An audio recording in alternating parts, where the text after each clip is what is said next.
Supreme పనులన్నీ ఆపేశాం, ఆ భూములన్నీ సర్కారుకు చెందినవే రాష్ట్ర ప్రభుత్వ వాదన. సిఈసి నివేదిక అధ్యయనానికి సమయం ఇవ్వాలని విజ్ఞప్తి. యథాతథ స్థితి కొనసాగింపు. మే 15కు విచారణ వాయిదా వేసిన ధర్మాసనం. అది ప్రభుత్వ పోరంబోకు భూమి. 1955 నుంచి అనేక సంస్థలకు కేటాయించారు. ఏ నాడు కూడా అటవీ భూమిగా నమోదు కాలేదు. 165 చిన్న మధ్యస్థాయి చెట్లనే తొలగించారు. భారీ యంత్రాలను వాడలేదు. ఇక్కడ అక్కడ 400 ఎకరాల్లో పర్యావరణ ఐటీ పార్క్, జంతువులు జలాశయాలను పరిరక్షిస్తూనే ఏర్పాటు చేస్తాం. ఎన్ని అబద్ధాలంటే గవర్నమెంట్, ఎన్ని అబద్ధాలంటే సుప్రీంకోర్టు ఇటువంటి వాడిని నమ్మద్దు. ఎందుకంటే ఆ భూముల్ని బాంబే కంపెనీకి అప్పనంగా దోచిపెట్టినారు. టీజీఐఏసి తరపున బాంబే కంపెనీకి అప్పనంగా దోచిపెట్టారు. అది రిజిస్ట్రేషన్ అయ్యింది కూడా డిసెంబర్ 6, 2024. సరిగ్గా రేవంత్ రెడ్డి గారు ప్రమాణ స్వీకారం చేసిన రోజే అవన్నీ కూడా తారుమారైనాయి. అండ్ దాంట్లో కొన్ని లెక్కలలో బీఆర్ఎస్ కి సంబంధించినటువంటి భూములు కూడా ఉన్నాయి. అంటే అక్కడ ఒక కన్స్ట్రక్షన్ కంపెనీ, ఆ వివరాలు కూడా అతి త్వరలో బయట పెడతారని వివరాలు తీసుకుంటున్నాము.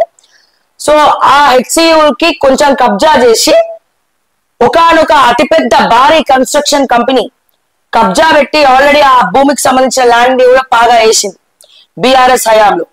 ఆ వివరాలు కూడా ఓకేటీవీ ఎక్స్క్లూజివ్ అతి త్వరలో అందిస్తుంది.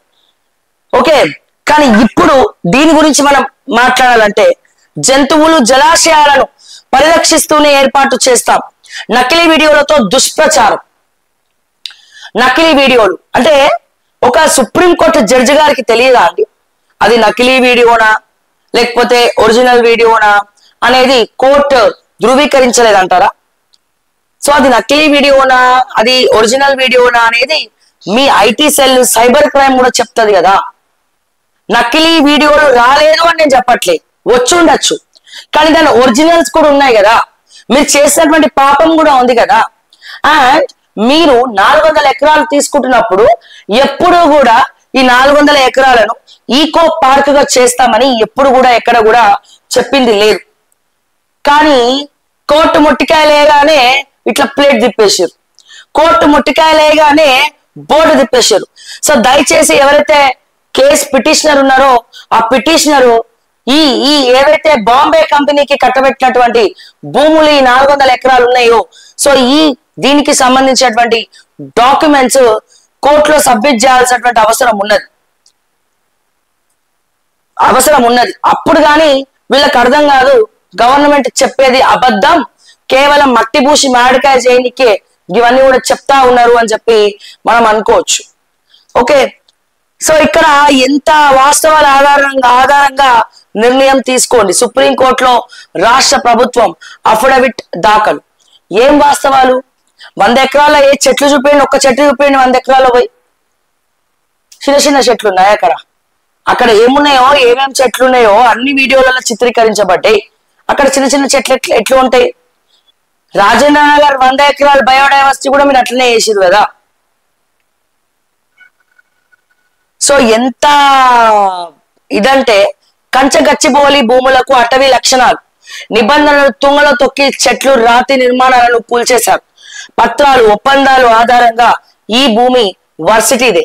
సిఈసి కంచగచ్చిబౌలి భూముల ఫోటో రిసార్ట్ రీపోస్ట్ వ్యవహారంలో స్మితా సబర్వాల్ కు పోలీసుల నోటీసులు. నేను ఫోటోలు పోస్ట్ చేశా, కేసులు పెట్టుకోవచ్చు కిషన్ రెడ్డి. ఆ భూములపై సోషల్ మీడియాలో బీఆర్ఎస్ విష ప్రచారం. బీజేపీ నేతల తప్పుడు సమాచారంతో మోదీ కూడా మాట్లాడారు. నకిలీ ఫోటోలు అన్ని వ్యవస్థల్ని ప్రభావితం చేశాయి. శ్రీధర్ బాబు గారు మరి నిన్న మీరు ఒక వీడియో వచ్చింది సార్, ఆ వీడియో గురించి నేను కూడా మాట్లాడినా.